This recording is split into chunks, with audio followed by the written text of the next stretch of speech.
అతి శ్రేష్టమైనటువంటి నామంలో వేల్పూరు గ్రామస్తులైన ఈ వీధి వారందరికీ కూడా ప్రత్యేకించి వందనాలు శుభాలు తెలియచేస్తూ ఉన్నాం. దేవుని మాటలు ఎంతో ఉన్నతమైనవి. దేవుని యొక్క మార్గాన్ని అనుసరించేటువంటి వారికి తప్పకుండా మేలు జరుగుతుందండి.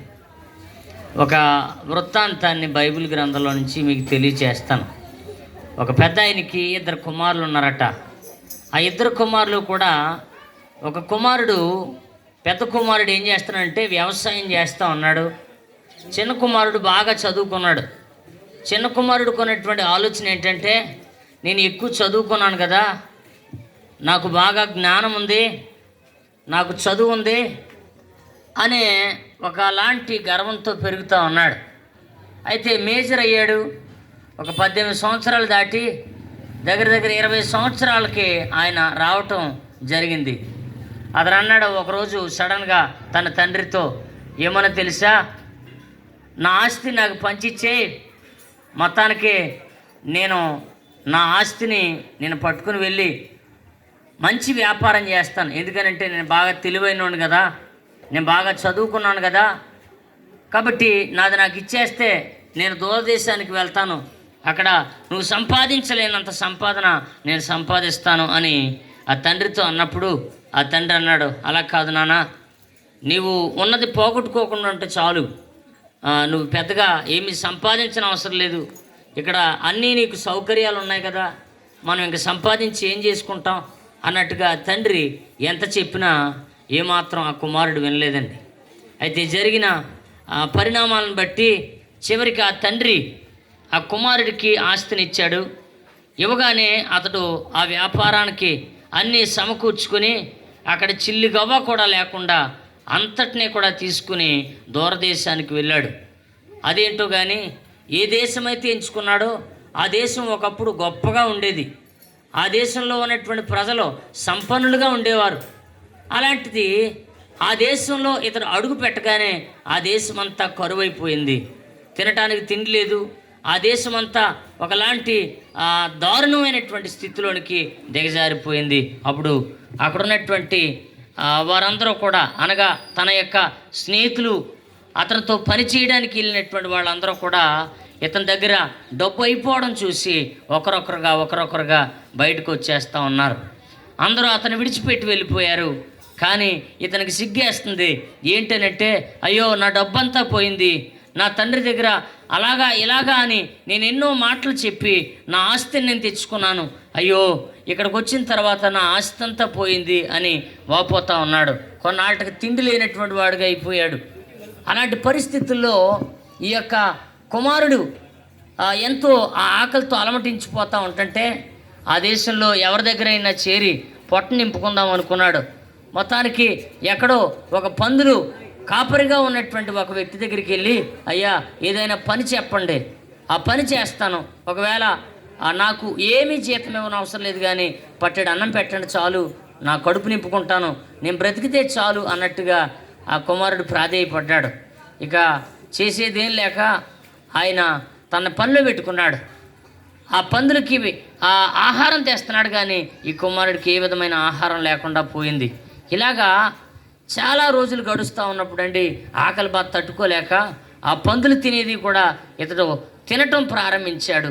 ఇలాంటి దుస్థితిలోనికి వచ్చి చూడండి, ఒకరోజు ఆ యజమానుడు కంటపడగానే, అయ్యే నా పందులకు పెట్టినటువంటి పొట్టు కూడా తినేస్తావు నువ్వు అని అతన్ని అక్కడి నుంచి గెంటేశాడు. అప్పుడు అతను తెలుసుకున్నాడండి, ఏమనో తెలుసా, నా తండ్రి దగ్గర ఉన్నప్పుడు నాకే కాదు, నా తండ్రి దగ్గర పనిచేసేటువంటి వారికే గొప్ప సమృద్ధి ఉండేది, అయ్యో నేను ఆకలితో చచ్చిపోతున్నానే, ఇక్కడికి వచ్చి అయ్యో ఏంటి అని అందులో తాను ఇలా ఆలోచించుకున్నాడు. మరలా నా తండ్రి దగ్గరికి వెళ్ళిపోతే అక్కడ కాస్త పనిన దొరికితే ఆ పనిని బట్టి నాకు నా తండ్రి కనికరించి అన్నం పెడతాడు అనే ఆలోచనతో వస్తే ఎవరో చెప్పారు, అబ్బాయి మీ అబ్బాయి వస్తున్నాడని.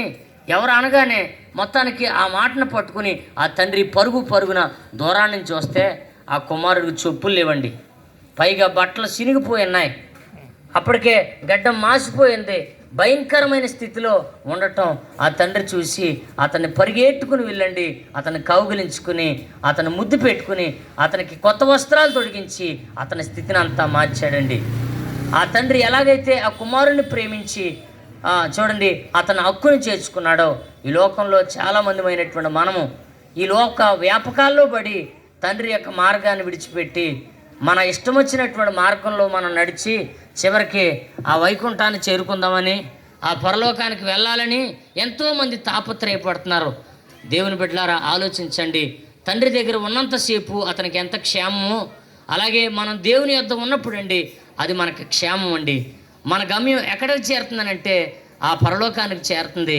ఈయన ద్వారానే తప్ప వేరొక మార్గం లేదు. అందుకనే యేసుక్రీస్తు వారు అన్నారు, నేనే మార్గాన్ని, నేనే సత్యాన్ని, నేనే జీవాన్ని అని ప్రభు చెప్పినట్లుగా ఆయన యందు ఎవరైతే విశ్వాసం ఉంచుతారో వారందరినీ కూడా తన హక్కును చేర్చుకోవడానికి ఈ ప్రభు ఇష్టపడుతున్నాడు. దేవుడి మాటలు దీవించునుగాక. ప్రార్థన చేసుకుందామండి. సాయంకాలం వేళలో చక్కని మాటలు ఈ ప్రాంతంలో, ఈ గ్రామంలో బిడ్డలు ప్రకటించి ఉన్నారు. ఒకసారి మీరు ఆగి ఆలోచిస్తే నిజమైన దేవుడు ఎవరో మీకే తెలుస్తుంది. మమ్మల్ని మిక్కిలిగా ప్రేమించిన పరలోకమైన మా తండ్రి, పరిశుద్ధుడా నీకు వందనాలు.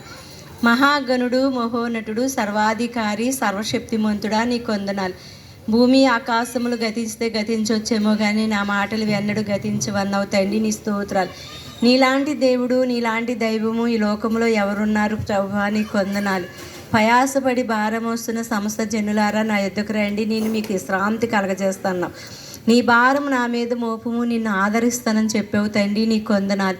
నిజమే నాయన, ఇదిగో బిడ్డ ద్వారాగా నిలబెట్టుకుని తప్పిపోయిన కుమారుని ఇదిగో మాట్లాడి ఉన్నావు తండ్రి, నీ స్తోత్రాలు. నిజమే తండ్రి, ఇంటికాడ ఎంత ఉన్నప్పటికీ కూడా నాయన తండ్రి ఆస్తిలో సగం భాగం ఇమ్మని పంచుకుని వెళ్ళిపోయినప్పుడు, మళ్ళా సమస్తం కోల్పోయినప్పుడు తండ్రి నీకు వందనాలు. ఆ కుమారుడు తప్పు తెలిసి వచ్చినప్పుడు నువ్వు హక్కుని చేర్చుకుని కన్నీరు తుడిసి ముద్దు పెట్టుకున్నావు దేవా, నీకు వందనాలు.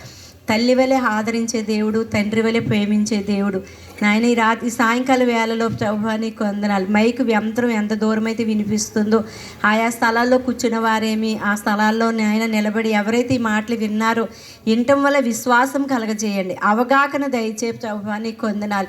ఎవరు నిజమైన దేవుడు, జీవము గల దేవుడు ఎవరు అని నాయన వాళ్ళు ఒక ఆలోచన పుట్టించండి తండ్రి, నీకు వందనాలు. ఎత్తబడిన మాటలు పెట్టి ప్రతి ఒక్క బిడ్డ హృదయాల్లో ఫలింప దయచేయండి తండ్రి, నీకు వందనాలు.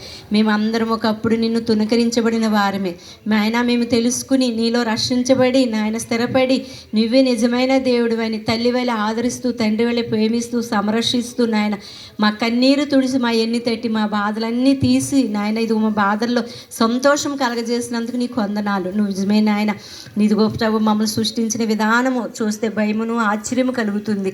ఎందుకంటే నువ్వు మరణాన్ని జయించిన జయశీరుడు అయి ఉన్నావు, మృత్యుంజయుడు అయి ఉన్నావు తండ్రి.